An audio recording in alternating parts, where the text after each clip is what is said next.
Session की हम शुरुआत करते हैं और एक बार फिर से अजय भट्ट साहब का मैं स्वागत करती हूं MOS in the ministry of defence and tourism और सुपर इंडियंस का ये खास मौका और आपका स्वागत करते हुए एक बार जोरदार तालियों के साथ अजय भट्ट जी का हम स्वागत करते हैं।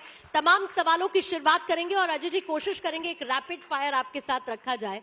मेरी दो सहयोगी मेरे साथ मौजूद हैं और सबसे पहले क्योंकि आपके पास मिनिस्ट्री ऑफ टूरिज्म भी है और इसीलिए प्रधानमंत्री मोदी का विजन एक टूरिज्म सेक्टर के तौर पर भारत को डेवलप करना, हमारे अलग अलग राज्यों को आगे बढ़ाना, जिसमें हम डोमेस्टिक और इंटरनेशनल टूरिज्म, कल्चरल टूरिज्म, तमाम चीजों का हम जिक्र करते हैं। ऐसे में खाका क्या है सरकार का एक टूरिज्म हब के तौर पर भारत को आगे बढ़ाने का? पर्यटन मुख्यतः स्टेट्स का सब्जेक्ट है। हम लोग यहाँ से नीति निर्धारित करते हैं और जो भी प्रोजेक्ट हमको स्टेट देते हैं उनको सैंक्शन करते हैं और हम यहाँ से फंडिंग करते हैं।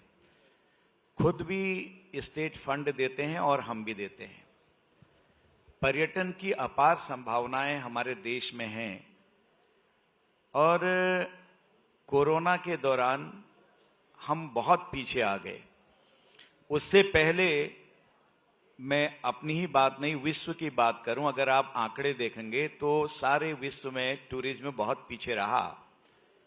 हमने इसमें भी चमत्कार किया। ये जो पेंडेमिक था इसमें भी हमने अवसर तलाशा, अवसर में माननीय मोदी जी ने बदल दिया। देखो अपना देश, लोगों को अपने देश के बारे में पता नहीं है। कनाडा जा रहे हैं, अमेरिका जा रहे हैं, लंदन जा रहे हैं, बाली जा रहे हैं, इंडोनेशिया जा रहे हैं, फ्रांस जा रहे हैं, लेकिन अपने यहाँ के बारे में पता नहीं। वो जो विदेश से आ रहे हैं उनको यहाँ के बारे में पता है। सारनाथ कहाँ है? ऑटोबायोग्राफी ऑफ ए योगी अगर किसी ने पढ़ी हो, हिंदी में उसका योगी कथामृत है। वो केव कहाँ है जहां पर महाअवतार बाबा जी ने लाहिड़ी महाशय को दीक्षित किया, उनको आवाज लगा के बुलाया। वो एक सरकारी कर्मचारी थे और योग फिर पूरे विश्व में फैला। जानते नहीं कहां है। माता पार्वती जी ने भगवान शिव जी से जो विवाह किया उसकी अग्नि प्रज्वलित आज तक हो रही है। जहां फेरे लिए देश के कई औद्योगिक घराने के लोग अपने बेटियों की शादी करने आते हैं। कई लोग वहां जाते हैं। हमको खुद पता नहीं है हमारा हम्पी कहां है, हमारा पाताल भुवनेश्वर कहां है, खजुराहो वगैरह तो अब जानने लग गए हैं लोग, लेकिन कई लोगों को अपने देश के बारे में पता नहीं है। हमारा जो राम सेतु है कहां है, उसकी हिस्ट्री क्या है, लोग पूछते हैं, पढ़ के आते हैं। और अजय जी बीते कुछ वक्त में हमने देखा है कि इसे लेकर काफी जागरूकता सरकार की तरफ से फैलाई जाती रही है। लोग अब जानने लगे हैं इस चीज को। लेकिन आप खुद एक ऐसी जगह से आते हैं जो एक टूरिस्ट स्पॉट भी है और जाहिर है लोगों को पहाड़ों से बहुत प्रेम होता है। आप ऐसी जगह से आते हैं, लेकिन उन्हीं पहाड़ों के बीच जोशीमठ इस वक्त एक ऐसी पीड़ा से गुजर रहा है जिसके गवाह हम सब लोग हैं। लेकिन उसके बाद भी जहन में सवाल उठता है कि क्या बहुत पहले हम पर्याप्त उपाय कुछ इसको लेकर कर सकते थे? ये जो दुर्भाग्यपूर्ण इस वक्त तस्वीर दिख रही है, आखिर हमने इसका इंतजार क्यों किया? देखिए, हिमालय पूरा कच्चा है, कच्चा पहाड़ है। 33 सागर था यहाँ, जो आप हिस्ट्री भी पढ़े होंगे और पूरा ज्योग्राफिकल अगर आप कोई स्टडी की हो तो कई लोग जानते हैं, विद्वान हैं देश के, कि हमारी नियति में है कभी बादल फट जाता है, कभी भूमि खिसक जाती है, पूरा पहाड़ खिसक जाता है। एक आध घटना तो ऐसी हुई कि यहाँ का पहाड़ उछला, पूरा गांव इस पहाड़ पर चिपक गया। आज तक पता नहीं कहां गए हैं। कैलाश मानसरोवर में आपको पता है, बेदी साहब की पत्नी आज तक जमींदोज हैं। उनके साथ जितने लोग कैलाश मानसरोवर गए थे, 1 महीने का पूरा यात्रा होती थी। आज तक पता नहीं। आप सब जानते हैं, देश जानता है, यह हमारी नियति में है। लेकिन इसके बावजूद हम लोगों ने बहुत कोशिश करी। Pre disaster, duration disaster, after disaster, आपदा से पहले, आपदा के दौरान, आपदा के बाद कैसी तैयारी होनी चाहिए। क्योंकि हमको पता है हमारे साथ कुछ न कुछ होगा, आएगा, उसकी तैयारी हम पूरी तरह से रखते हैं। जोशीमठ में अभी आपने देखा कि धरती खिसक रही है, जो होटल है वो बिल्कुल एकदम झुक गए हैं, इस तरह से कुछ एक होटल, और मकानों में ऐसी दरार है कि इतनी मोटी दीवार में यहां से मैंने देखा वहां बाहर दिखाई दे रहा था पूरी तरह से। इस तरह से वहां स्थिति आई है। अब भूगर्भ शास्त्री इस समय पूरा अध्ययन कर रहे हैं और जियोलॉजिकल सर्वे ऑफ इंडिया के लोग वहां सारे लोग तरह तरह से रात दिन अध्ययन कर रहे हैं। जैसी ही उनकी रिपोर्ट आती है तो वहां के पुख्ता प्रबंध होंगे, क्योंकि ठंड बहुत है, परेशानी बहुत है, लोगों को घर छोड़ने पड़े हैं। हम अपना एक छोटा सा किराए का मकान किसी मोहल्ले से छोड़ते हैं तो इतने भावुक हो जाते हैं, इतने सेंटिमेंटल हो जाते हैं कि वहां भी दूसरी जगह जाने में और बसने में थोड़ा समय लगता है। ये तो खून पसीने से मकान बनाए हैं, और किसी ने पेंशन जो मिलती थी रिटायर होके आए उससे बनाए, किसी ने मेहनत मजदूरी करके, और किसी ने छोटी मोटी दुकान बिजनेस करके। लेकिन आज घर छोड़ने पड़े हैं, मजबूरी है, हमको भी सबको निकालना पड़ा है। हाथ जोड़ के कहना पड़ा आप बाहर आइए, क्योंकि हर आदमी को बचाने का पहला कर्तव्य हमारी सरकार का और है। आप मुआवजा और भी लगातार इसको लेकर जो लोगों को आप शिफ्ट कर रहे हैं, लेकिन मुआवजे के लिए विपक्ष लगातार कह रहा है कि जो मुआवजा मिला है वो लोगों के लिए उसकी मजाक की तरह उसको लिया गया, कि उनका मजाक उड़ाया गया। विपक्ष देखिए, पक्ष और विपक्ष लोकतंत्र के दो पहिए हैं। ऐसी बातों पर हमको पॉजिटिव होना चाहिए। विपक्ष आई ओपनर है, अगर कोई सुझाव है तो दीजिए ना। माननीय प्रधानमंत्री जी खुद मॉनिटरिंग कर रहे हैं, पल पल की खबर ले रहे हैं। मैं स्वयं वहां पर रहा, पूरा आर्मी से लेकर सिविलियन तक सब लोगों से मैंने मुलाकात की, और हमारे माननीय मुख्यमंत्री वहां पर रात को कैंप किया, दिन में भी रहे। सारे सामान की व्यवस्था हमने की है। जो हम हल्का सा मुआवजा देते थे उसको बढ़ा के हमने मुआवजा दिया है, और जब कोई शिफ्ट होना चाहते हैं बाहर तो 50,000 रुपए आने जाने के लिए जो उसका खर्चा होता वो दिया है।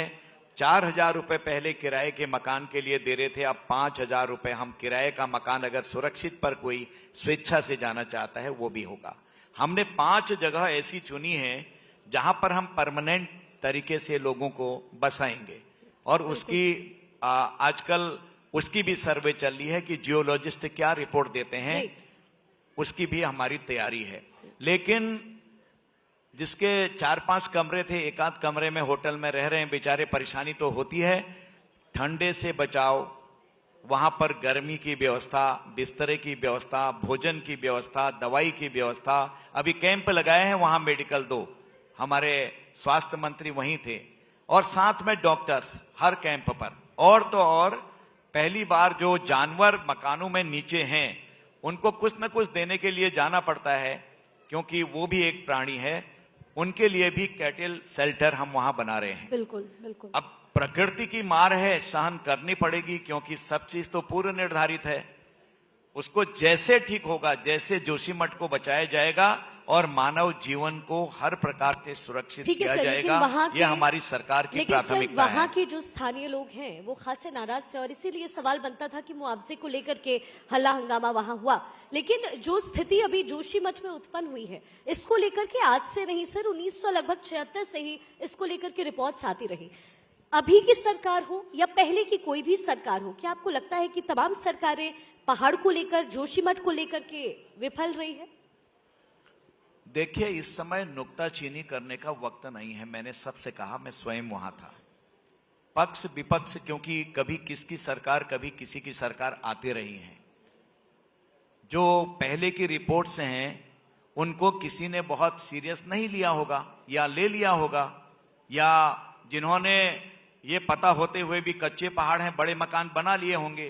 टूरिस्ट इतने ज्यादा आते हैं, परंतु आज क्या किया जाएगा? आज तो सबसे पहले जीवन को बचाना होगा। इस समय अगर हम इस झगड़े में पड़े रहेंगे तो जीवन बचाना मुश्किल होगा। उनको अच्छी तरह से रहने की व्यवस्था देनी होगी, मकान ठीक करने होंगे, जमीन अलॉट करनी होगी।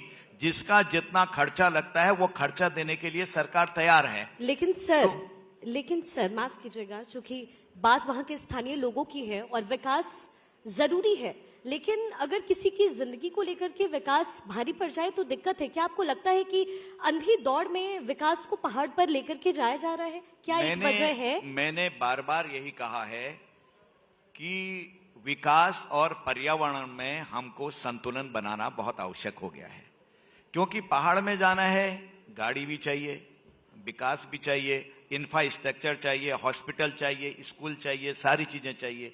कैसे होंगी? जब हमारी रोड जाएगी। लेकिन कैसे ले जाना है, कहां से ले जाना है, ये संतुलन बनाना है आपको, जिससे कल को आने वाले दिनों में हमको इतनी बड़ी हानियां हो वो ना हो। इस पर विचार करने का वक्त आ आपके गया लोग ये कह रहे हैं कि ऐसा विकास नहीं चाहिए, वहां के लोग हाथ जोड़ के कह रहे हैं कि ऐसा विकास नहीं चाहिए। मैं खुद वहीं से हूं, मैं भी वहीं से हूं। हम भी इसीलिए यही बिल्कुल। कह रहे हैं कि जो हो रहा है, देखिए जब 2013 में बहुत बड़ी आपदा आई थी, केदारनाथ जी में ऐसे लोग हैं जो हमेशा हमेशा के लिए हमको छोड़ के चले गए। मैं खुद वहां गया था, लेकिन वो तो ऐसी आपदा आई वो किसी ने बनाई नहीं। कहां से ताल टूटा, कहां से पानी आया, कहां हुआ। अगर जिसने रामबाड़ा पहले देखा होगा, कभी इतिहास में कभी कोई ये नहीं कह सकता है कि रामबाड़ा इस टाइप से था। पूरा रामबाड़ा वॉश आउट हो गया, है ही नहीं कुछ। 200-250 मकान पता ही नहीं है। आ गई ना। अब बादल फटता है, बादल फटता है तो यूं चलता है, बादल फटा, यों यों यों यों आया, चाहे मकान आए, पेड़ आए, पत्थर आए, वो ले जाता है। वो ऐसी आपदा है कि उनको हमको उसके लिए तैयारी ही करनी है। हमारे भाग्य में लिखा है, परंतु सारी चीजें, जैसे कहते हैं ना, मोदी है तो मुमकिन है, लोग कहते हैं। मोदी जी ने स्वयं मॉनिटरिंग करा है और कहा है कि पूरे पहाड़ों का सर्वेक्षण करो। प्रारंभ हो गया है। बिल्कुल। इससे और बड़ी बात और क्या हो सकती है? प्रधानमंत्री जी बिल्कुल संवेदनशील हैं और ये भी हम समझते हैं अजय सर कि आपके पास एक खाका तैयार होगा कि तमाम लोग जो जोशीमठ से निकाले जाएंगे उनको कहां ले जाया जाएगा, कैसे उनको बसाया जाएगा। लेकिन सवाल बहुत है और विपक्ष बहुत सवाल उठाता है। उसी में से एक सवाल का सीधा जवाब, एलएसी पर क्या स्थिति अंडर कंट्रोल है? बिल्कुल। मेरा अधिक बोलना उचित नहीं रहेगा, मुझसे ज्यादा विद्वान यहां पर बैठे हुए हैं।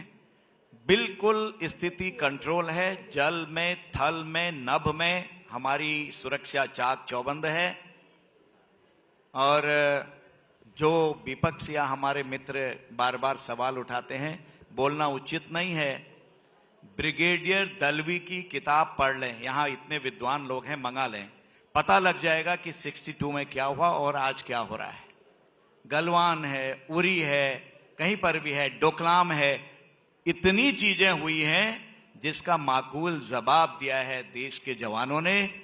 और देन एंड देयर वहां के जो कमांडर हैं या जो टुकड़ी का नेतृत्व कर रहे हैं, देश की परिस्थिति और तत्कालीन परिस्थिति को देखते हुए निर्णय लें। जो आदेश हमारी सरकार का है, उसी के फल स्वरूप आपने देखा कि हमने वो सबक सिखाया है, मैं नाम नहीं लेना चाहता हूं देश का, वो सबक सिखाया है कि पूरी दुनिया हिल गई और सारे लोग आज तक भी हमारा लोहा लेते हैं। सर, सबक की आपने बात की, दो बातें हैं।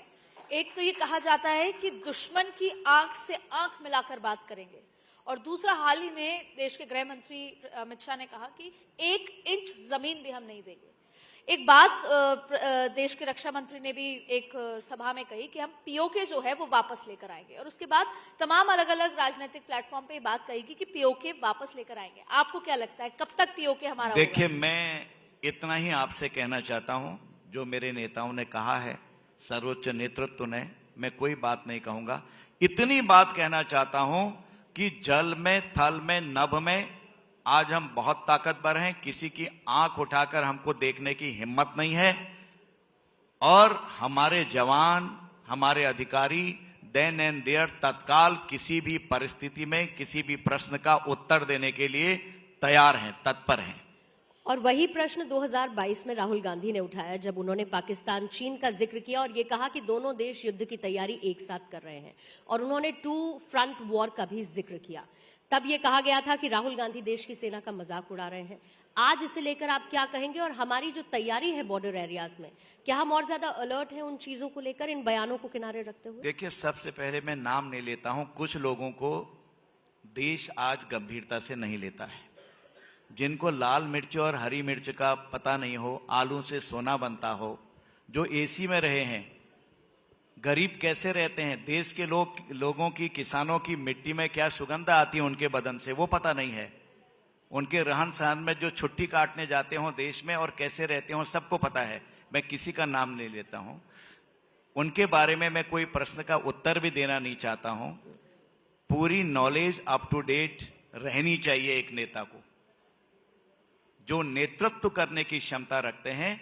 अप टू डेट देश के बारे में, दुनिया के बारे में, किसानों के बारे में, युवकों के बारे में, हर क्षेत्र में नॉलेज होनी चाहिए। मुझे तरस आता है कुछ लोगों की नॉलेज पर, कुछ बोलना है करके बोल देते हैं। कभी डिस्कस करें ना। मैंने तो लोकसभा के अंदर जब मैं सांसद था तब कहा कि जो लोग यहां पर चिल्ला रहे हैं और सुनने की क्षमता नहीं, भाग जाते हैं वहां से, क्या है उसका कि run, hit and run, hit and run, मारो और भागो, लेकिन उसका स्पष्टीकरण न लो। लोकतंत्र में अगर आप कोई बात उठा रहे हैं तो उसका उत्तर सुन के जाएं, इसीलिए तो संसद होती है।